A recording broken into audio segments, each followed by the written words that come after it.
শেষ হওয়ার পর আমি একটা অথই জলে পড়েছিলাম, আমি কি করব না কিচ্ছু বুঝতে পারছিলাম না। তখনই ফরচুনেটলি আমার কাছে, মানে আমি কিছু না করেই আমার কাছে মিঠাইয়ের জন্য ফোন আসে, এবং চরিত্রটা খুব মিঠাই ইন্টারেস্টিং কোন ছিল। চরিত্র প্লে করতে?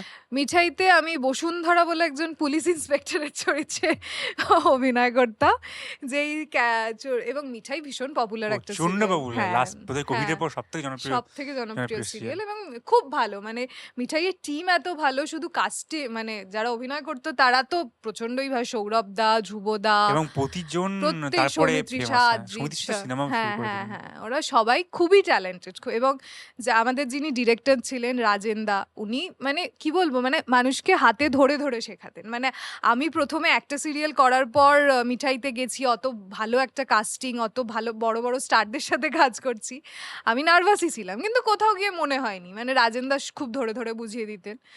এরপর মিঠাই আর কি।